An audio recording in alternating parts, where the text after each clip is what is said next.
আজকে জাতীয় লজিস্টিক নীতির খসড়া এবং চূড়ান্ত অনুমোদন হয়েছে। আজকে জাতীয় নগর নীতি নিয়ে একটু আলাপ হয়েছে, বাট এটা এই বিষয়ে এখনো কোনো সিদ্ধান্ত আসেনি।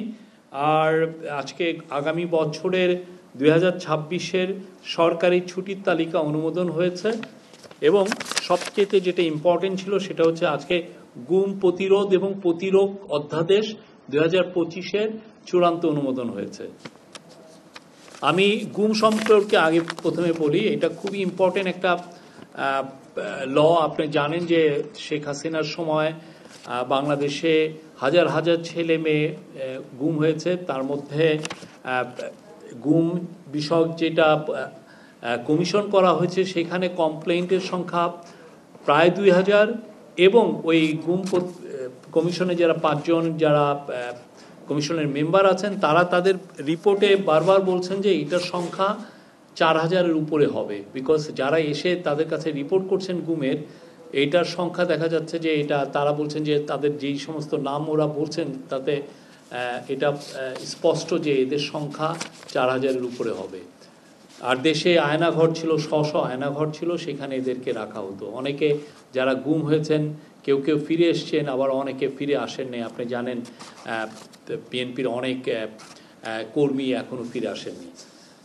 তো এই গুমের উপরে আজকে গুম প্রতিরোধ এবং প্রতিকারের জন্য একটা ল, এটা অনেকদিন এটা নিয়ে যথেষ্ট ডিবেট হয়েছে, হওয়ার পর আজকে এটা চূড়ান্তভাবে অনুমোদন হয়েছে।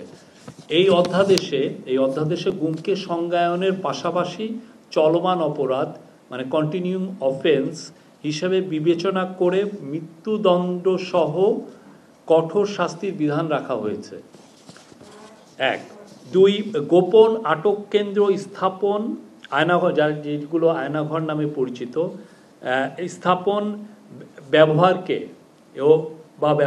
শাস্তিযোগ্য অপরাধ হিসেবে ঘোষণা করা হয়েছে। মানে আপনি স্থাপন এবং এটা ব্যবহারকে শাস্তিযোগ্য অপরাধ হিসেবে ঘোষণা করা হয়েছে। 3, জাতীয় মানবাধিকার কমিশন গুম সংক্রান্ত অভিযোগ গ্রহণ ও তদন্তের কমিশনকে গুম সংক্রান্ত অভিযোগ গ্রহণ ও তদন্তের ক্ষমতা প্রদান করা হয়েছে। 4 হচ্ছে খসড়া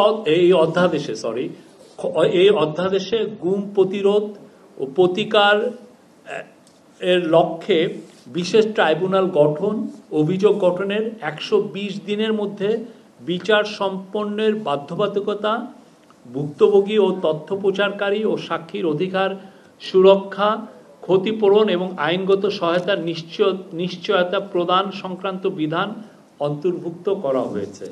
5, এছাড়া গুম প্রতিরোধ, প্রতিকার ও সুরক্ষার উদ্দেশ্যে তহবিল গঠন এবং তথ্য ভাণ্ডার প্রতিষ্ঠার বিধানও সংযোজিত হয়েছে।